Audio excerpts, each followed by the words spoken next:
Gefðu þér helvítis tíma. Boli léttöl.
Góðan dag og verið velkomin á þennan afkomufund hjá Ölgerðinni þar sem við erum að kynna niðurstöður hálfsárs uppgjör. Gaman að sjá greiðlega góða mætingu hérna í salnum.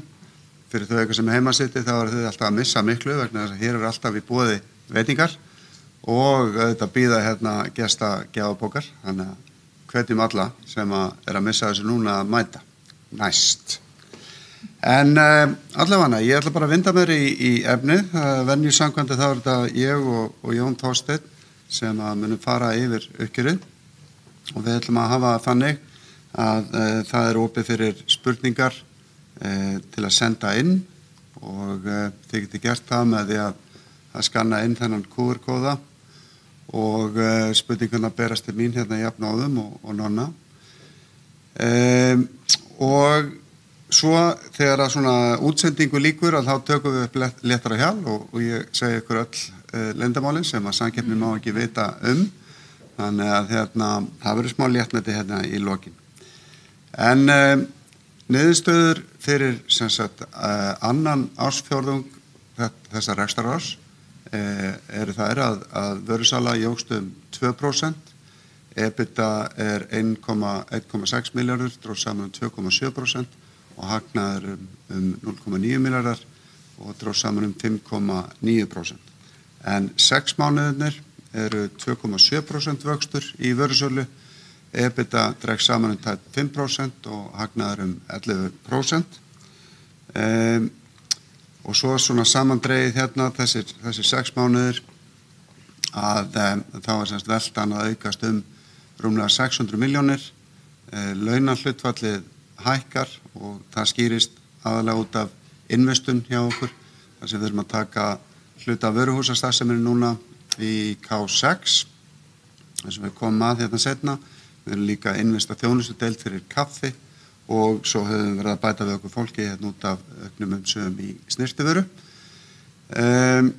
En EBITDA hlutfallið er sem sagt 10,5% af þessunni og EBITDA dregst saman 130 milljónir á þessu halva ári. En það skýrist fyrst og fremst af verri afkomu í erlendu starfsemin okkar.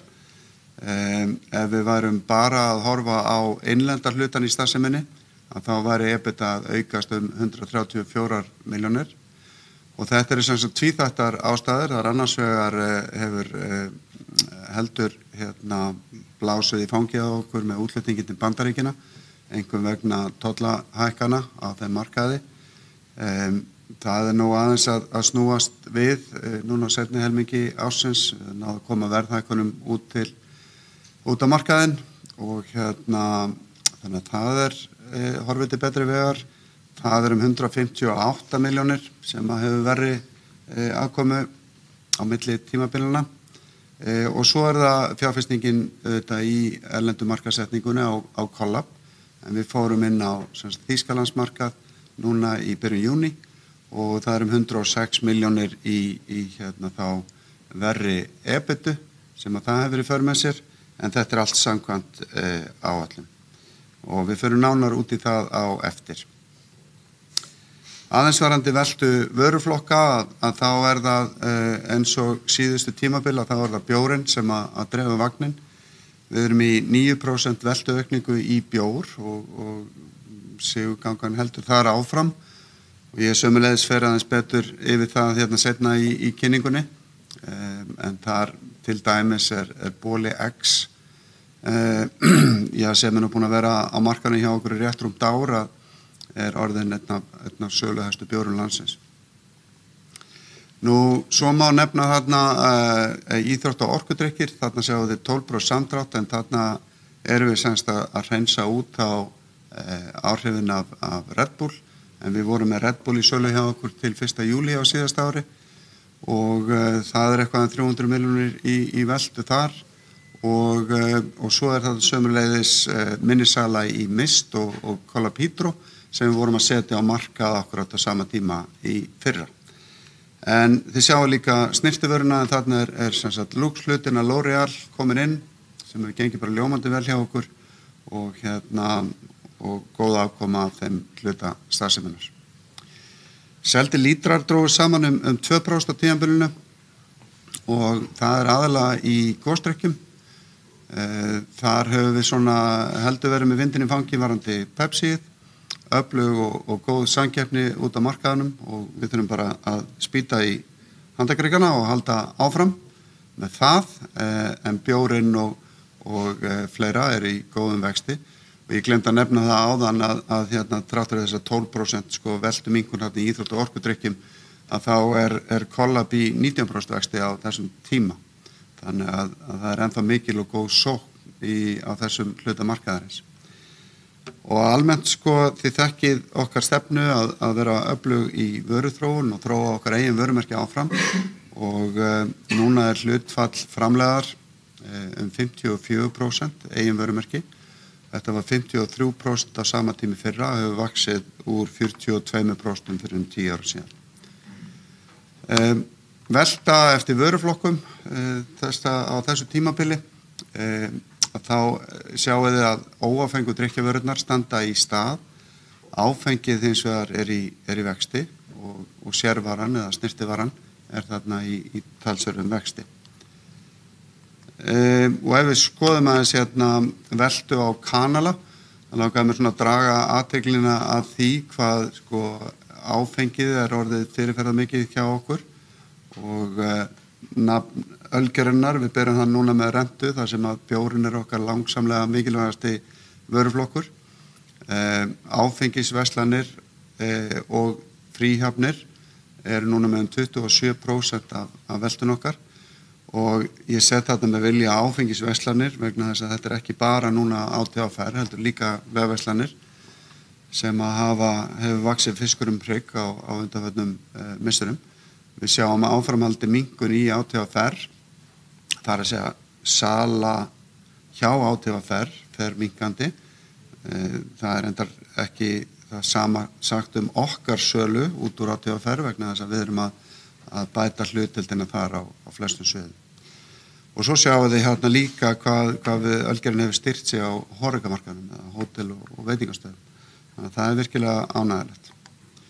Nú eins og ég sagði að þá litar sem sagt verri aðkoma Iceland Spring uppgjörið okkar og þetta eins og ég sagði áhrif á tollum og reyndar þarna líka gjaldþrot viðskiptavinar, mistum þarna Rite Aid sem fór í þrot á tímabilinu En við höfum verið líka að selja aðeins til Costco í Texas og Oklahoma og svo tilraun gekk ljómandi vel og veit vonandi gott með framhaldið.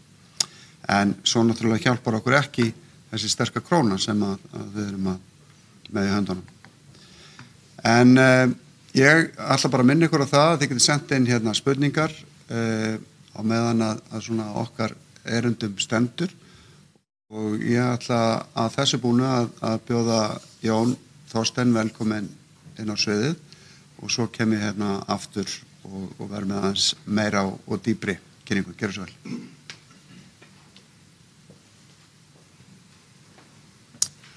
Komið þið sæl. Aðeins bara yfir fjárhaginn eins og hefði fyrir að ég byrja á að stilla þessu upp svona að sýna hvernig innlenda starfsemin hefur gert sig á þessum síðustu 6 mánuðum og svo Iceland Spring og Collab útflutningurinn til samanburðar. Og til upprifjunar þá erum við að tala þegar við tölum 6 mánuð og tölum tímabili frá 1. mars til 31. ágúst og í tilfelli Iceland Spring þá 2 mánaða lag á þeim tölum, þannig að það þá tímabili frá 1. janúar til 30. júní. En eins og Andri kom inn á þá neikvæður viðsnúningur í Iceland Spring upp á 158 milljónir á þessu tímabili sem að litar þetta svolítið þó svo að þetta sé svo sem ekki mikil breyting á milli ára og 2 súlunum bláu á sitt hvorum endan. Varðandi Collab útflutningin þá breytingin milli ára á þessu fyrstu 6 mánuðum 106 milljónir. Það voru 120 milljónir á fyrsta ársfjórðungi og það voru 108 á öðrum ársfjórðungi. Þannig að við erum búin að nota meiri hlutan af þeim 350 milljónum sem við munum setja í þetta verkefni á þessu fjárhagsári. Þannig að það sem eftir ársins fer minna í þetta heldur en fór á sama tíma á seinni hluta síðasta árs. Þannig að það ágætt að hafa það í huga þegar að vera að skoða svona hluta úr árinu að kostnaðurinn við útflutningin á Collab svolítið misjafnt milli þessar 2 ára og skekkir þannig samanburðinn aðeins. Innlenda starfsemin þó brotin hérna niður frekar og það framleiðslu varana okkar sem að dregur vagnin heldur betur og það náttúrulega bjórinn fremstur í flokki eins og kom fram áðan. Aðeins aukning í öðrum vörum og svo þessi kostnaðarlegir 3 sem að náttúrulega draga þetta aðeins niður og launir þar fyrirferðarmest enda stærsti kostnaðarlegurinn í rekstri félagsins. En innlenda starfsemin þá að afkoma innlendu starfseminnar þá að batna 134 milljónir á milli ára. Launin sem hækka 11% hefur skiptast svona eins og kemur fram þarna á myndinni að það hefðbundna kjarasamningsbundnar hækkanir en svo það fjölgunin upp á 23 stöðugildi á milli ára sem að leiðir okkur í 7,2% hækkun launakostnaðar. Heldur meira orlof tekið þannig að það gekk á orlofsskuldbindninguna og launaskrið svo upp á 0,5% og aðrar launabreitingar. Þannig að þetta þarf sjálfsög ekki að koma óvart í ljósi þess að við erum að taka þarna inn þjónustu sem áður var úthýst eins og vöruhúsaþjónustunni sem núna rekin á Köllunarklettsvegi og kaffiþjónustunni sem var áður rekin úti en núna komin inn til okkar. Og það leiðir þá til þess að vörusala á stöðugildi hefur náð ákveðnu hámarki og hefur áskorun að halda vörusölu og stöðugildi á þessum nótum áfram, sérstaklega þegar að innvistunin heldur áfram á næsta fjárhagsári þegar að stækkunin á Köllunarklettsvegi frágengin. Hér svo niðurbrót í rekstrarreikningur bæði fyrir 6 mánuðina og þennan ársfjórðung síðasta og tölurnar náttúrulega kannski tala sínu máli en þegar að þetta lesið í gegn að það ágætt að hafa í huga að áhrif lakari ákomu Iceland Spring kemur fram í framleiðinni Það er kostnaðurinn í Iceland Spring í lagi en það er framleiða droppið sem að veldur þessum neikvæða viðsnúningi þar og svo kemur útflutningurinn á Collab, hann kemur ekstra gjaldamegin, þannig að það þarf að horfa á þetta í því samhengi. Svo þarna neðst á þessari glæru, þá lista ég upp hvernig hagnaðurinn, bottom line hagnaðurinn á þá innlendu starfseminni og hann þá upp 8% á þessu 6 mánaða tímabili og aðeins meira á síðasta ársfjórðungi sem var að mörgu leyti alveg þokkalegur. Þetta eru starfsþættirnir eins og þeir birtast í áslutareikningum. Það áfengi hlutinn áfram sem náttúrulega tekur þetta stökk sem ánægilegt. Samdráttur í óáfenga og í Danól og svo kemur þetta útflutningsdropp sem að búið að fara ágætlega yfir hér. Á efnahagsreikningum þá eigið féð að hækka áfram 983 milljónir. Efnahagsreikningurinn aðeins stærri en hann kannski þarf að vera og það tvennt sem skýrir það. Það eru rekstratengdu eignirnar svolítið háar þessum tímapunkti og það vegna þess að síðasta dag mánaðarins yfirleitt háar viðskiptakröfur og gjalda hjá okkur. Síðasta dag ágúst bara upp á helgi, þannig að það greiddist ekki fyrir í september, þannig að staða viðskiptakrafna hærri en sem nemur einhvers konar meðalstöðu. Og svo handbært fé félagsins rúmið 2 milljarðar sem að afleiðinga nokkuð sterku cashflow í sumar og að fjárfestingar voru útgreiðslur vegna áætlara fjárfestinga ársins voru heldur hægari heldur en við gerðum ráð fyrir. Og talandi fjárfestingar þá þær hér og mynd þarna af vöruhúsinu á Götunarklettsvegi. Það bara helmingurinn reyndar sem búið að byggja, hinn helmingurinn í byggingu. En það þessar 1526 milljónir sem þessar sem við köllum viðhaldsfjárfestingar sem bara þær fjárfestingar sem þarf að vera hérna, sem þarf að vera í vélum eða tækjum eða slíku og stærsta fjárfestingin á tímabilinu var viðhald á loftræstingar systemi hjá okkur sem var mjög kostnaðarsamt en við erum bara búin að nota 562 milljónir af þessum 1526 en það útlit fyrir að eitthvað af þessum áætluðu fjárfestingum tegi sig yfir á næsta fjárhagsár. En fjárfestingin í Götunarklettsvegi sem svona sértæk fjárfesting, svona payback fjárfesting sem við köllum svona í daglegu tali, hún áætluð 1100 milljónir og verður tekið í notkun fyrir hluta næsta fjárhagsárs. Skuldirnar þær nokkuð óbreyttar en þarf aftur að hafa í huga þessar mánaðamóta stöðu sem ég nefndi áðan. Þannig að debt to EBITDA 1,5 kannski nær 1,3 í einhverju meðalstöðu en svo mun þetta náttúrulega hækka þegar að kaupin á gæðabakstri og kjarnavörum verður gengin í gegn og rétt að taka það fram að þau kaup hafa verið fullu fjármögnum með lántöku hjá okkar viðskiptabanka. En þá fer þetta skuldahlutfall alltaf eðlilega aðeins upp. Þetta staða veltufjár nokkuð óbreytt frá upphafi fjárhagsársins og þarna listi yfir kjörin, lánskjörin á víxlum sem við höfum fengið út á markanum í þessi það bil 2 ár sem við höfum verið útgefundur á víxlamarkaði og það rosalega ánægilegt að sjá hvað viðbrögðin hafa verið góð við þessum útgáfum og við höfum notið kjara sem virkilega hagstæð bæði fyrir okkur og fyrir þá sem að fjárfesta í þessu. Það liggur í kringum 20 punkta álag á millibankavexti, svokallaða Reipor-vexti sem held ég að sé bara alveg prýðilegt og hugmyndin bara að halda þessu áfram á þessu róli og við sjáum það að við þurfum náttúrulega ekki á þessum peningum að halda strax en við viljum vera reglulega á markanum og gefa þetta út með þeim hætti sem við höfum sagst ætla að gera og við ætlum okkur að halda því áfram.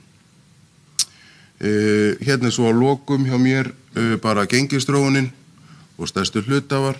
Fjöldi hluthafa þarna tæplega 2700, aðeins minnkun frá því í upphafi ársins en þetta ekkert svakalega mikið samt sem áður.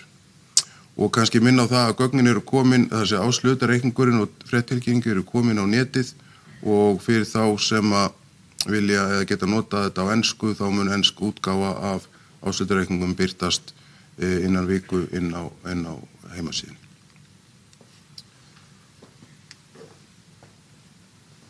Takk fyrir þetta. Þá ætlum við að fara aðeins í stöðu og horfur og við höfum svona haft það fyrir síð á þessum fundi að segja svona hvernig þá næsti fjórðungur að fara af stað og það sem af núna þriðja ársfjórðungi þá hefur vörusala upp 13%. Það nokkur hraustlegu vöxtur en hérna það áframhaldi bara vöxtur í bjór, snyrtivörum og góður vöxtur í hóraga. Og svo kannski má segja að jólavaran sé aðeins fyrir á ferðinni núna. Þannig að þetta ekki endilega fyrirheit allan fjórðunginn. En afkomuspáin bara óbreytt hjá okkur að EBITDA verða á bilinu 4,8 til 5,2 milljarðar og án þá fyrirtækjakaupa verður þá ekki að tala áhrif af gæðabakstri og kjarnavörum. En við búumst við því að þeim málum verði siglt í höfn í lok nóvember og desember. Og sem sagt minni á að þessi EBITDA og EBITDA spá sem við erum með í loftinu eru þetta teknu tillit til 354 milljón króna fjárfestingar í Collab útflutningi sem allur gjaldfærður.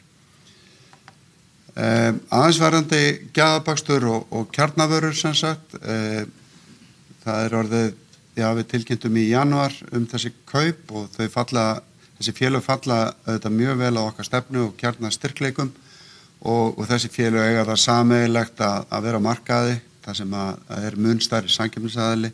Það eru miklu möguleikar í samkeppni, vörumerkja uppbyggingu og vöruþróun þar sem að við teljum okkur hafa ýmislegt fram að færa. Það eru þetta líka, þetta eru ólík verkefni. Í kjarnavörum að þá augljóst að það hægt að haraða verulega í framleiðslu með því að flytja framleiðsluna og vörulagar á eitt stað og auk þess gott að minna það að þessi félög eiga samtals 8.000 fermetra húsnæði og byggingarétt að 3.000 fermetrum til viðbótar. Og við sem sagt búumst við því eins og ég sagði áðan að það komi niðurstaða í þessi mál í lok nóvember og desember. Nú við erum búin að fá, eða það búið að samþykkja deiliskipulag núna upp á Hólmsheiði. Þannig að Hólmsheiðarverkefnið heldur áfram. Næsta mál á dagskrá gatnagerð og veitur á svæðinu og tímalínan stendur ennþá eins og við höfum kynnt að við áætlum að byggingu verði lokið og við getum hafið flutninga á seinni helmingi árs 2029. Þannig að þetta ennþá svolítið langt í land og þess vegna fórum við nú meðal annars í að fjárfesta í Köllunarglasvegi 6. Þetta verkefni þá í raun og veru tímabundið. Við reiknum með því að þegar við tökum Hólmsheiðina í notkun að við seljum þessi hús þá í fleirtölu. Þarna sjáum við framkvæmdirnar eins og það stóðu hérna í vikunni. Það gengur vel að reisa þetta og hagræðingin sem í þessu verkefni fólgin að hún realiserast í raun og veru ekki fyrir en að við flytjum inn í seinni hlutan á húsinu. Þannig að það verður vonandi í mars, apríl á næsta ári ef að allt gengur samkvæmt áætlun. En það kannski rétt í þessu samhengi að minna aðeins á þá stefnu sem við erum að keyra hérna. Köllum þetta S27 eða stefnumótun 2027, vill þannig tilreyndar að þetta byrjar alltaf á S-i hjá okkur, þannig að þetta eru 4S og það auðvitað áframhaldi sókn sem við höfum verið í og hugsunin með Hólmsheiðinni og að flytja vöru hýsinguna þangað og dreifingu að losa ákveðnar vaxtarhömlur sem við erum með. við erum sprungin hérna í plássi á Grjótálsinum og við sjáum fyrir okkur að nýta hérna lagerinn sem að rýmist á undir vélbúnað sem að gera okkur kleift að fara inn á nýja drykkjarvöruflokka og auka sömuleiðis afkastagetu sem að verður vel þegin til dæmis varðandi útflutningin á Icelandspring.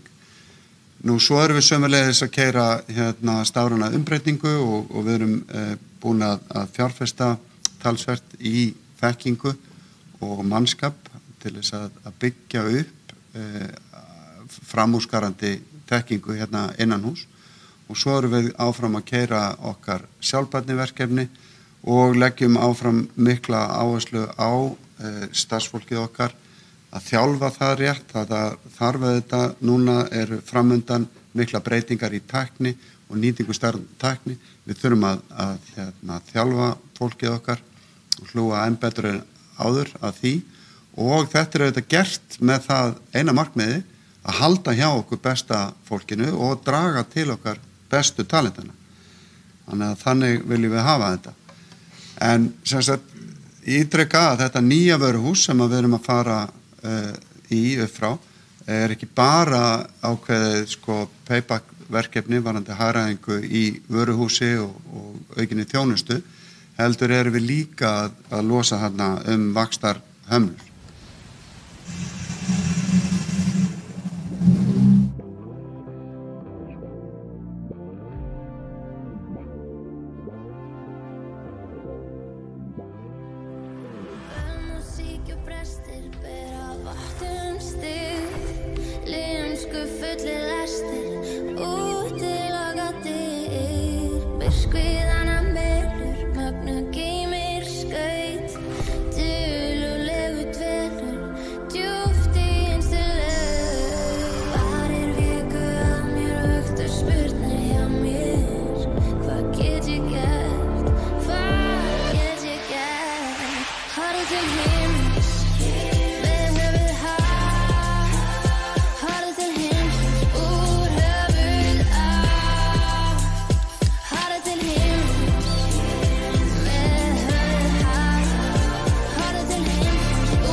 Já, við erum að keyra sem sagt collab-verkefnið áfram. Nú getum við sagt í miðju kafi. Við kynntum fyrir nokkru síðan 3 ára áætlun þar sem við ætlum að setja bil milljarð í fjárfestingu á þessu vörumerki á erlendum mörkuðum og núna er liðið 1,5 ár og þetta gengur samkvæmt áætlun og það sem við finnum ennþá er þessi gríðarlega mikli áhugi á velgengni hérna á Íslandi og hvernig við höfum náð að skapa í raun og veru nýja kategóriu innan kategóriunnar.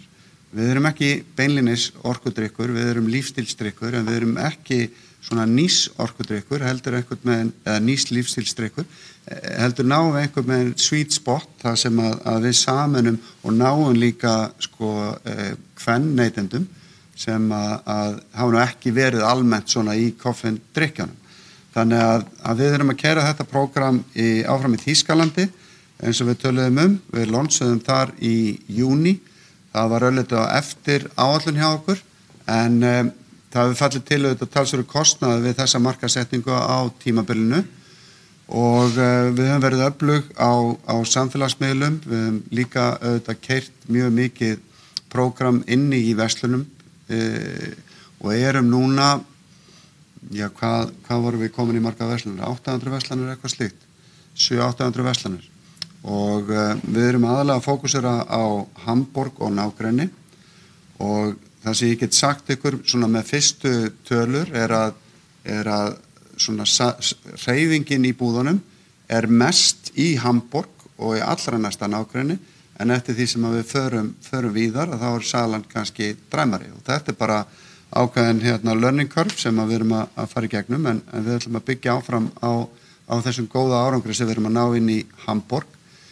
Við höfum verið að keyra á umhverfisgrafík og við höfum verið með talsverða sýnishornum og leyfa fólki að smakka vegna þess að það er líka það er bragðið þessum drykk sem að gera hann svo einstakan og við fórum inn á þýska markaðinn vegna þess að bragðprófanir þar koma alveg gríðarlega vel út.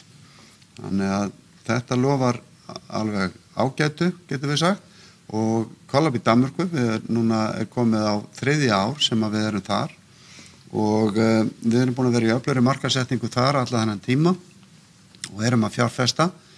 Við höfum mikið verið í umhverfisgrafík, við höfum lagt mikla áherslu á góða framstillingar inn í búðum.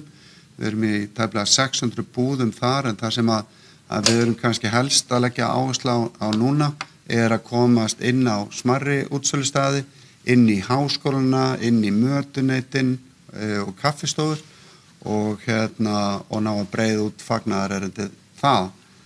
Þannig að salan í Danmörku er ágætt. Það er allan að positive sign, það er aðeins að aukast hraðin á sölunni og rótasjónni í verslunum en betur maður dög skal, getum við sagt. Við viljum auðvitað gjarnan sjá hraðari vöxt. Það ætlum við að gera í Austurríki. Við erum sem sagt að launcha vörunni núna í Austurríki, bara í nánast þessum töluðu orðum. Og þar erum við búin að fá listanir í rúmlega 1100 verslunum. En við ætlum að gera þetta með aðeins öðru sem hætti þarna. Við ætlum ekki að fjárfesta eins mikið í markaðsmálunum þarna, heldur reiðum við okkar á mjög sterkan dreifingaraðila sem að við fengum til liðs við okkur og þarna erum við raun og vera að keyra það að endur fjárfesta framleiðin okkar í markaðsmálunum. Þannig við reiknum með að Austurríkismarkaður komið til með að vera á fyrir næst 0 næsta árið. En fyrstu viðtökur allan ég var nú bara að fá fréttir áðan að fyrsta sendingin hún er bara uppseld og næsta sending á leiðinni var verið að klára framleiða í dag og þannig að þetta er svona lofar mjög góðu þarna. En þetta er auðvitað, eins og ég sagði, við erum í miðri á núna og við ætlum að setja í milljarð í þetta verkefni. Og núna erum við auðvitað, það er ekki seinna vænna, heldur en að fara að undirbúa þá hvað ætlum við að gera á ári 4, 5 og 6. Og ég held ég að við lýst því áður að við höfum áhuga á því að fá inn erlenda fjárfesta inn í Collab félagið okkar til þess að koma með sérfræðiþekkingu og fjármagn til frekari markaðssetningar. Og við erum svona að hefja skoðun á því og vonandi náum við að klára það á árinu 2026. Þannig að þetta er svona það sem að við ætlum okkur að gera á þeim vettvangi. Vona þetta svona svari svona kannski helstu spurningu sem ég veit að brenna á fólki vegna þess að við erum þetta ekki með fréttir af þessum útletningi á hverjum degi. En allavega þá er orðið laust, ef það er einhverja spurningar úr sal, þá endilega skjótið þeim á mig og sömuleiðis ég vona að kerfið sé ekki að bræða úr sér að fjölda spurninga.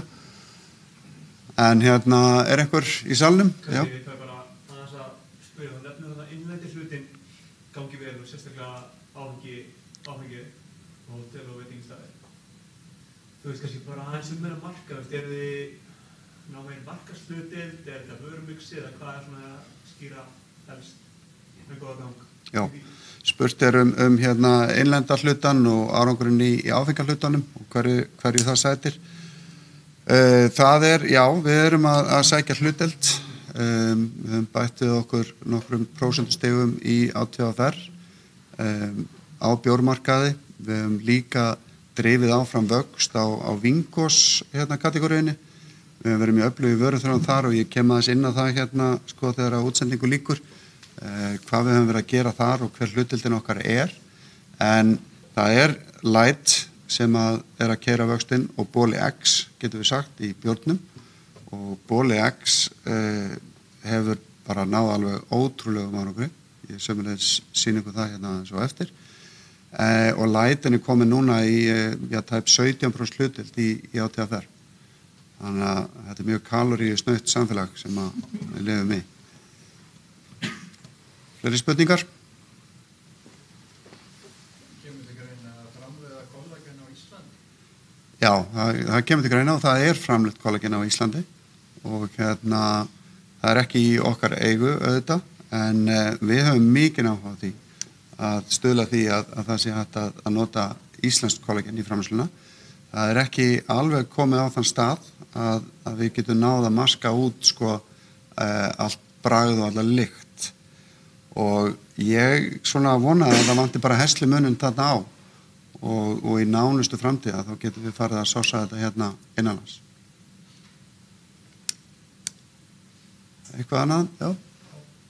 Nú þið svona kannski augun og eyrun svona fyrir verðbréfatrúðana, kannski sem ekki alveg tengdir svona raunhagkerfinu. Hvernig slær hagkerfi ykkur svona bara í magni og fleira?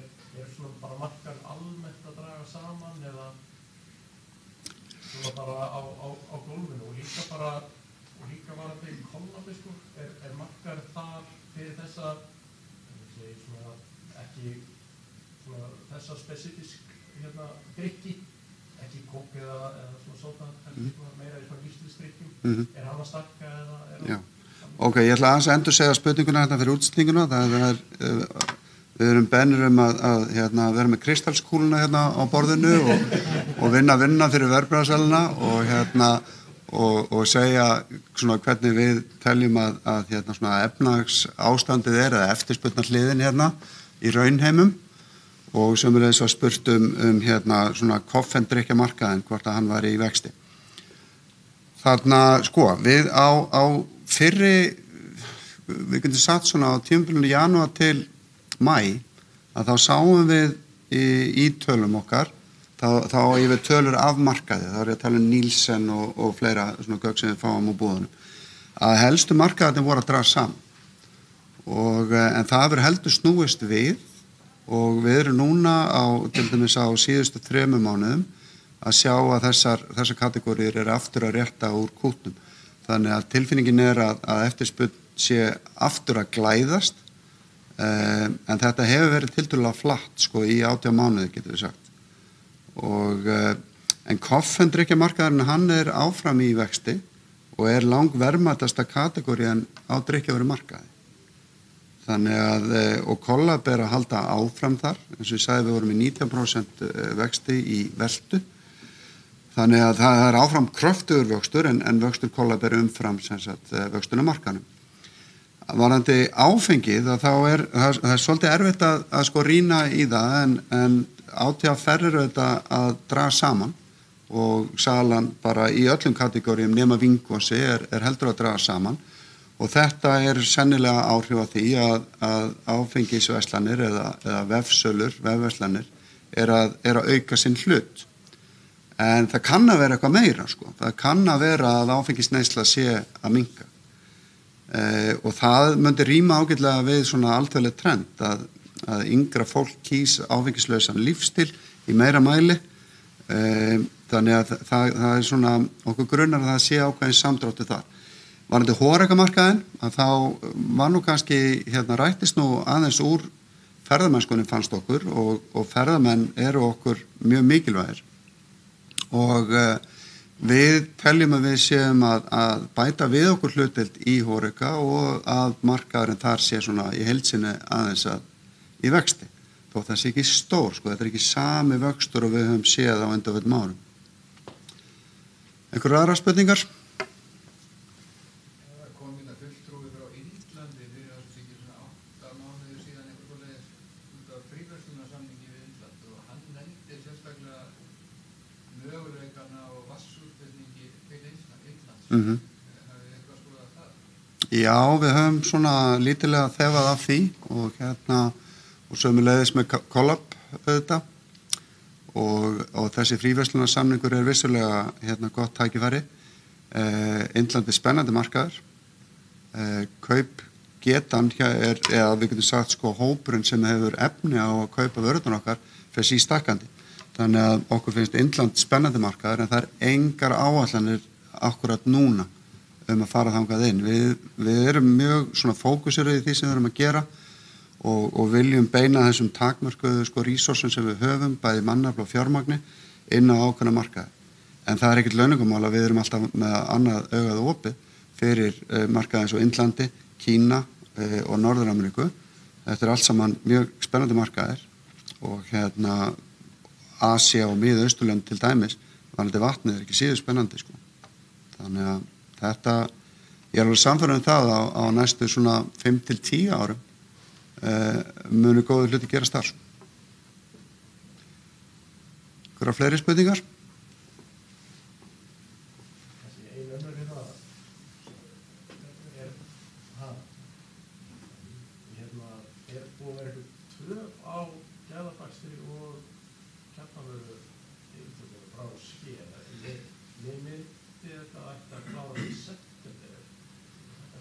Já, nei, sko, það nú ekki hægt að kenna í sjálfu sér fyrirgefið það spurning hvort það hafa orðið tafir sem sagt á afgreiðslu á geðabækslu og kjarnavörum og spyrjanda myndi að það ætti að ljúka afgreiðslu í september. Það er rétt hjá honum að við bundum vonum við það að það væri hægt en tók í raun og veru ekki til formlegar eða stimplaði ekki umsóknin okkar gilda strax vegna þess að gagnaöflun tók lengri tíma heldur en að reikna með og þessar forviðræður sem fórum í kannski voru ekki að spara okkur þennan tíma eins og við vorum að vonast eftir en það ekki í sjálfu sér við að sakast í þeim efnum sko.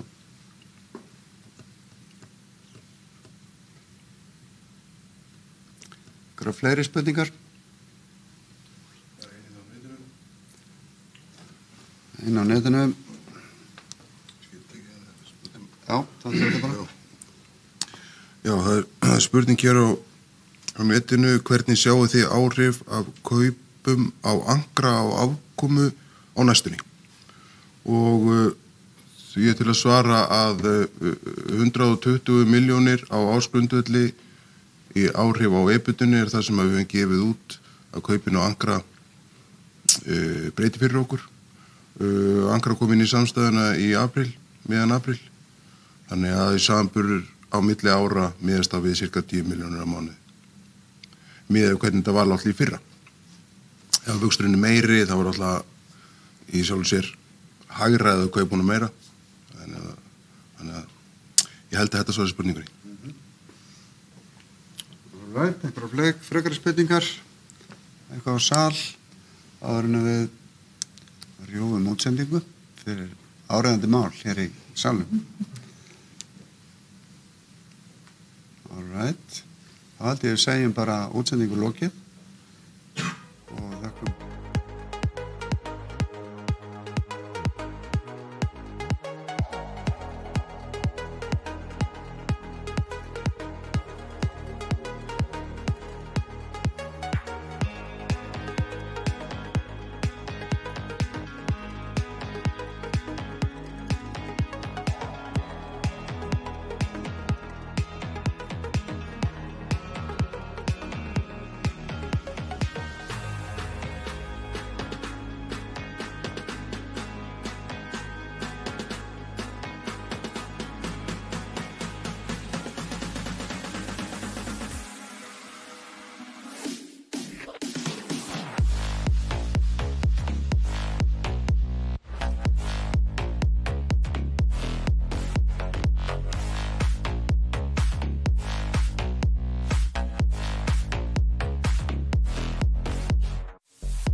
Gefðu þér helvítis tíma.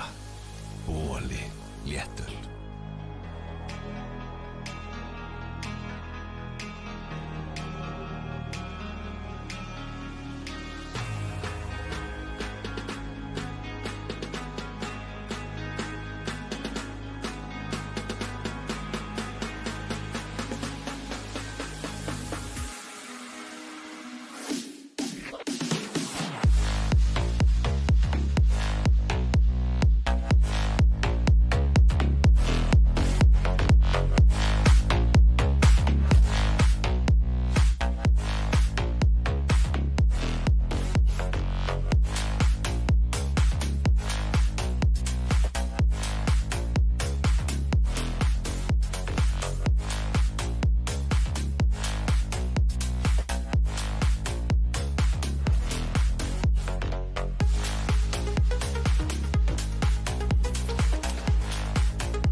Tíma.